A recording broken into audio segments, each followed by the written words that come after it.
The first sign that something was wrong came when the crew of the Salvaron V started coughing blood. Yarik Rensen was waist-deep in a decommissioned coolant pipe, wrench in one hand, flashlight wedged between his neck and shoulder, when the emergency lights began to strobe red. A shrill tone blared through the maintenance corridor. He flinched, hit his head on the pipe wall and dropped the wrench. It clanged once, then disappeared into the darkness below. "Of course," he muttered. He scrambled out of the shaft and tapped the comm on his wrist. "Yarik here." "What's going on?" a voice crackled back. "Containment breach. Deck C. We've got us some kind of pathogen. Medicals requesting all non-essential personnel report to quarantine zones." Non-essential. Yarik eyed the coolant leak behind him. "If I don't fix this pipe, the primary reactor's going to melt through the hull." "Yeah, well, I'm just relaying the message. People are collapsing up here, man." That got his attention. Yarik grabbed his toolkit and ran. The Salvaron V was a massive diplomatic cruiser, half embassy and half science vessel, crewed mostly by the Vemery and their allies. Yarik was one of only 5 humans on board, contracted as an independent systems engineer. The aliens were smarter, sure more advanced, better organized, but he'd learned quickly that their tech didn't like improvisation. When something broke and the manuals failed, they called Yarik. He reached Deck C in under 4 minutes. The air stank of burnt ozone and something metallic. A Vemery security officer, tall and thin with damp silver skin, intercepted him with a stun rifle. "You should not be here," the guard said. "Containment protocol is active." "I was told this was a pathogen breach. I'm immune to most of your bugs, remember? Not this one. It's new, spreads fast." "Symptoms are severe." Yarik peered past the guard. 2 Vemery officers were laid out on the ground, bodies twitching. One was coughing up thick black fluid. Another had foam crusting over his lips. "Quarantine's not gonna help if this thing's already airborne," Yarik said. "Where did it come from?" The guard didn't answer. Yarik backed off slowly, then turned and made a beeline for his quarters. He shut the door behind him and activated the internal filters. His room was small but packed with gear, tools, and a wall lined with jars. Inside each jar was a different type of fruit peel banana, orange, pomelo, mango, even durian. He yanked off his jacket, sat at his workbench, and pulled up the ship's internal medical logs. The Vemery mainframe tried to block him, but he bypassed the firewall with a patch he'd written months ago after being locked out of his own diagnostic tools. The logs were a mess. Dozens of cases filed in the last hour. Fever spikes, respiratory collapse, neurological spasms. The pathogen was synthetic, he realized, reading the entries. Engineered. It wasn't adapting, it was designed to infect multi-species bioforms, and it was working. "Someone's cooked up a universal virus," he whispered. He tapped the comm on his wrist. "Sarka, you up?" a sleepy voice answered. "Yarik, it's the middle of the night cycle. You're the only biochemist on board I halfway trust. Get to my quarters, bring a blood scanner." "Why? I think I'm about to get sick." 10 minutes later, Sarka arrived, breathing hard. She was a Vemery, her skin pale blue and eyes rimmed with yellow. She carried a portable lab kit and a small scanner. "I passed 3 collapsed crew on my way here," she said, shutting the door behind her. "What's going on?" "Something engineered, spreads like wildfire." "I need you to scan me and tell me if I've got it." She hesitated. "Sarka," Yarik said, "if I'm infected, I'm going to need you to trust me. I've got an idea." She scanned his blood. The results came back in seconds. "You're positive," she said. "Early stage." "No symptoms yet." Yarik leaned back, exhaling. "Okay, time to get to work." He began pulling jars off the shelf, laying them out on the workbench. Sarka stared at the peels. "You collect garbage, fruit peels. They're not garbage. Human fruits have complex natural defenses. Antioxidants. Antivirals. Some of these even show activity against retroviruses. I've been testing them in my free time." "You think banana skin is going to stop this virus?" "No. But I think a compound extracted from banana skin, mixed with the oils from citrus rind and stabilized with the alkaloids in mango peel might." That's absurd. Yeah. So's a virus that infects every species on this ship within an hour. He got to work, grinding the peels into a paste, adding drops of distilled water, filtering the slurry through a carbon mesh. He heated the mix over a small burner, watching the color shift from muddy brown to deep amber. Sarka hovered over him. You don't even know the genetic structure of the virus. I don't need to. I just need to slow it down long enough for your labs to catch up. He poured the liquid into a small vial and drew it into a syringe. His hand trembled slightly. Don't, Sarka said. You don't know what it'll do. I'm running out of time. He jabbed the needle into his thigh. For a second, nothing happened. Then his heart began to hammer in his chest. His vision blurred. He staggered back, knees buckling. Sarka caught him, lowering him to the floor. Stupid human, she hissed. Yarik laughed weakly. If it works, I'm a genius. If it doesn't, I'm dead. Either way, I won't be coughing up tar like the rest of them. He passed out. When he woke, it was nearly 14 hours later. His mouth felt like sandpaper and his back was soaked with sweat. Sarka sat beside him, scanning his vitals. You're stable, she said. Fever passed. No neurological damage. The virus is still in your blood, but it's not replicating. Told you, he muttered. You're insane. I'm alive. Sarka stood. I analyzed your mix. It shouldn't work, but it does. Somehow, it's not a cure, but it's a buffer. It blocks replication for at least 20 hours. That's 20 hours you didn't have before, she nodded. We need more of it. Then we better find a fruit market. The ship's internal systems were failing. Artificial gravity flickered in the lower decks. Life support was on backup reserves. Most of the crew was unconscious or worse. Yarik and Sarka made their way to the hydroponics bay, stepping over bodies, dodging flickering ceiling panels. In the bay, they found rows of alien crops, genetically modified for Vemery nutrition. But tucked in the back, near the experimental growth trays, was a small section of earth plants, lemons, bananas, oranges, and a few mango saplings. Yarik grinned. I knew they kept these for trade experiments. They gathered the peels, working fast. Sarka processed the new batch while Yarik staggered back to his quarters to grab more filters and containers. On his way back, he ran into Ralkin, the ship's political liaison. Ralkin's skin was mottled green and his breathing shallow. You, Ralkin rasped, you're not dead. Not yet. We're evacuating survivors to the medical pods. Can you walk? I can do better than that, Yarik said. I've got something that might save your life. He helped Ralkin back to the medbay, where Sarka was already injecting the new solution into a dozen other crew members. Some were waking up within minutes. Others stopped seizing. The antidote wasn't perfect, but it was buying time. By the end of the day, Yarik had made enough to stabilize 70 crew. Word spread fast. Aliens who had once refused to eat human food now begged for peels. Sarka organized a distribution system. Yarik taught others how to make the mixture safely, but the virus wasn't done yet. A new strain emerged by the next morning, one that bypassed the buffer effects. Sarka brought the news with a grim face. It's adapting. Yarik stared at the empty jars on his workbench. Then we adapt faster. He reached for the last jar, dried pomelo rind soaked in vinegar. Let's see what this one can do. The pomelo vinegar concoction stung worse than a tetanus shot in the eyeball. Yarik sat on a supply crate in the dim hydroponic corridor, jaw clenched as Sarka depressed the plunger into his arm. The needle left a faint trail of citrus-scented irritation. He didn't flinch, but his leg bounced like it was trying to escape his body. Okay, she said, withdrawing the syringe and dropping it into a sterilization pouch. That one should hit the liver pathways. If the virus is using any protein folding tricks, this might trip it up. Do I want to know how you figured that out? You don't. Let's just say your ridiculous vinegar idea had more legs than I expected. Good, because I'm running out of fruit and body parts. Sarka didn't laugh. Her face was tight, eyes sunken.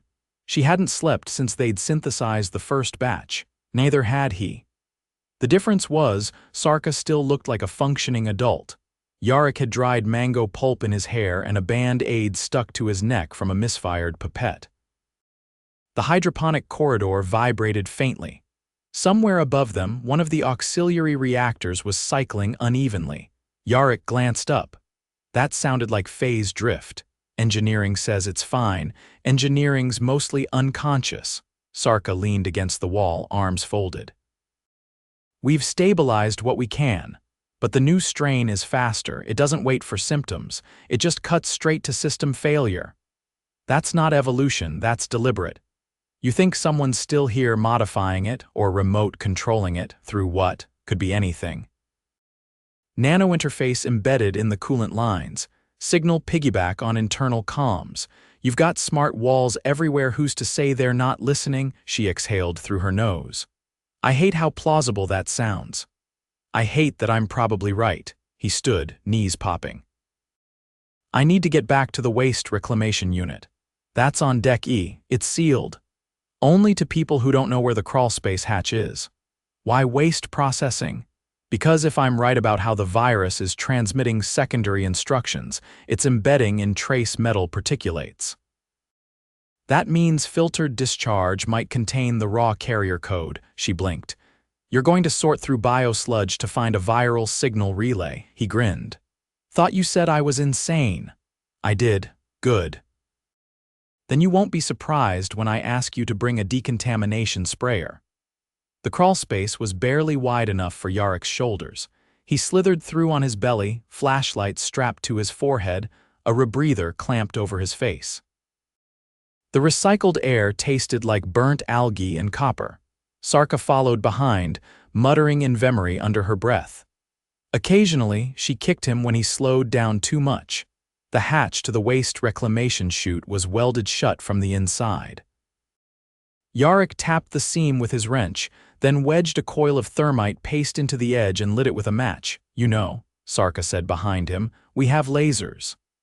Yeah, but matches don't short out when the power grid flickers. The paste hissed, then popped. The hatch swung open, revealing a narrow shaft lined with corroded panels. They dropped in, landing in ankle-deep gray sludge that smelled like boiled socks and battery acid. Lovely, Yarik said, wiping gunk off his boot with a piece of insulation foam. Now we just need to find a sludge pump with enough residual trace to run a scan. Sarka activated her scanner and swept the room. A soft chime pinged from the far corner. That one, she said, pointing to a half-submerged turbine covered in fungal residue. Still active. Barely, they slogged over. Yarik popped the access panel and disconnected the main relay. Inside, a thin sheet of metallic film clung to the interior wall, glimmering faintly. Gotcha, he murmured. He peeled it off with tweezers and dropped it into a containment bag. Sarka checked the scanner. Her eyes narrowed. That's not just carrier residue, there's a live data stream.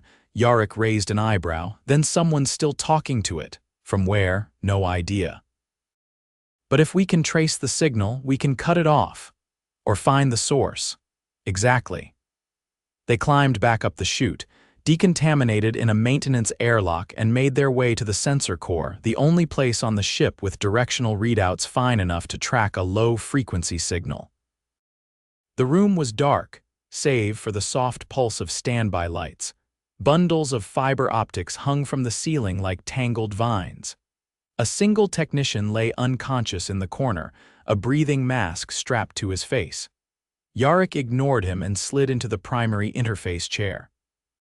Sarka handed him the containment bag.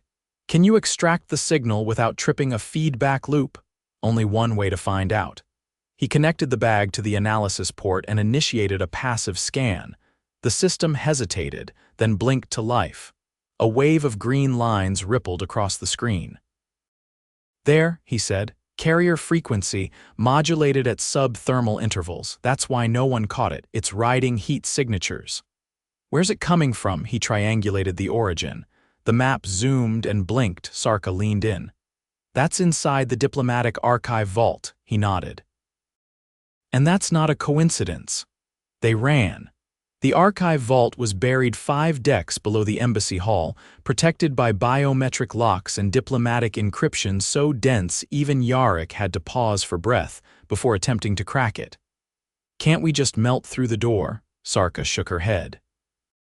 "Half the cultural records in there are stored on volatile media. One wrong heat spike and we lose a century of trade treaties." "Fine. I'll do it the hard way." He dropped to his knees, pulled out his toolkit, and began hot-wiring the lock with the steady patience of someone who'd once rebuilt a power conduit using nothing but a salad fork and a length of copper wire from a broken speaker. The lock clicked open 20 minutes later. Inside, the air was dry and cold. Rows of sealed cabinets lined the walls, each containing relics, recordings, and artifacts from dozens of member worlds. A soft hum filled the room.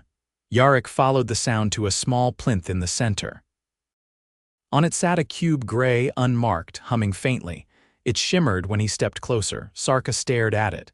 "That's not ours." "Nope." It wasn't on the manifest. Also nope. Yarik picked up the cube. It was warm. The hum immediately shifted tone like it was reacting to his touch. The scanner beeped. "That's the source," she said. "It's transmitting biologically adaptive instructions. This thing's driving the mutation." "Then let's shut it up." "No, wait." She reached out, stopping his hand. "We destroy it, we lose the chance to trace its origin." "We need to know who sent it." Yarik sighed. "Fine, let's isolate it." They placed it inside a lead-lined storage pod and locked it down. The hum cut off as soon as the container sealed. The silence was immediate and disorienting. Sarka turned to him. "If this was planted deliberately, someone wants this ship gone, or worse, infected en route." "Where was our next destination?" "Diplomatic summit on Mavros 12. Her eyes widened. "That's a core system." "Exactly." They returned to the medbay 3 hours later. The new strain had already begun to affect those treated with the previous batch. Fever spikes had returned. One of the crew was experiencing auditory hallucinations. Yarik injected himself with the Pomelo solution again. "No reaction. It's losing effectiveness," Sarka said. "We need a new compound. I've got one idea left, but we'll need to get into the cryostorage lab." "Why?" "Because I brought something on board during intake inspection, something not on the manifest." "What is it?" He smiled grimly. "A Carolina Reaper, genetically modified." "The hottest pepper Earth ever produced." Sarka blinked. "You brought a weaponized fruit onto a diplomatic vessel." "I was going to make chili." "You're unbelievable." "I'm still standing, aren't I?" They turned toward the lift. "Let's go find that pepper." The cryostorage lab was colder than the rest of the ship, deliberately so. Not a comfortable cold, but a biting, dry chill that made Yarik's teeth hurt as soon as he stepped in. His breath fogged in front of him. The overhead lights flickered weakly, casting long, shivering shadows over stacked containment drawers and sealed canisters labeled in 4 languages. Sarka scanned the room. "I thought you said it was in here." "It is," Yarik said, rubbing his hands together. "Back shelf. Locked under personal storage. You stashed a weaponized capsicum in a biohazard freezer." "I didn't want the Vemory cooks finding it and trying to make tea." "Last time that happened, someone lost their sense of smell for a week." Sarka muttered something unprintable in her language and moved toward the back. Yarik followed, stepping over a broken filtration grate that hadn't been repaired since before the outbreak. He crouched and keyed in a long code on the side of a refrigerated drawer. The panel chirped and slid open with a hiss. Inside, nestled in a small nutrient pod, was a single wrinkled pepper the size of a grape, deep red with a black streak down one side. Sarka leaned in and recoiled. "It smells like scorched metal." "That's the capsaicin. Pure concentration. I engineered this one myself, crossbred with a ghost pepper and flash aged under ultraviolet. It's basically thermonuclear. We're injecting this." "No, we're distilling it. I'm not insane." She raised an eyebrow. "Not that insane." They carried the pod to the adjacent prep station and sealed it inside an aerosol containment unit. Yarik pulled on insulated gloves and began slicing the pepper with a ceramic blade. Even through the filters, the air shimmered with volatile particles. Sarka blinked rapidly. My sinuses are trying to evacuate my skull. Good. Means it's working. They ground the slices into a fine pulp and mixed it with a stabilizing gel derived from sea algae. The resulting sludge pulsed a dull crimson. Yarik stared at it. That looks like something you'd find in a villain's smoothie. Sarka tapped the side of the container. How exactly is this supposed to help? Capsaicin triggers a massive systemic response heat shock proteins, immune cell mobilization, metabolic spike. If we calibrate the dosage, the body might hit a kind of internal overdrive long enough to flush the virus before it adapts again. Or it could cause a cardiac event. That's why we test on me first. You're already dosed with 3 different fruit extracts and haven't slept in 2 days. Which means I'm either perfectly primed or already a walking science experiment. She handed him the injector. There's no control group. If this fails, we won't know if the compound was the problem or just your cardiovascular system giving up. Then we better hope I'm built better than I look. He turned the injector to the lowest setting and pressed it against his upper arm. The gel hissed on contact. For a moment he felt nothing. Then the sensation hit. It wasn't pain, not exactly, it was heat. Pure, unfiltered heat crawling out from his chest in all directions. His breath caught. His vision swam. He staggered back, knocking over a container of cryo tongs. Alarms started pinging on the med scanner. Sarka grabbed it, checking vitals. Your body temperature's spiking, but your heart rate's steady. Yarik's voice came out hoarse. Feels like I swallowed a sun. Do you feel any disorientation? Only the kind that comes from being boiled alive from the inside. He dropped to one knee, panting. The burning sensation began to fade after several minutes, leaving behind a strange clarity. Colors seemed sharper. His muscles stopped trembling, his breathing steadied. Sarka stared at the scanner. The viral markers just collapsed. Yarik blinked. What? Gone? Undetectable? Your system purged them. He nodded slowly. Good. Because if that hadn't worked, I was going to start eating the wiring. They replicated a diluted version of the compound and began administering it to the remaining infected crew within the hour. The results were almost immediate. Fevers broke. Seizures ceased. One of the Vemery guards even stood up and began reciting diplomatic protocol verbatim before vomiting into a utility bucket. By the end of the next sleep cycle, over 80% of the crew had stabilized. The remaining cases were mild and fading.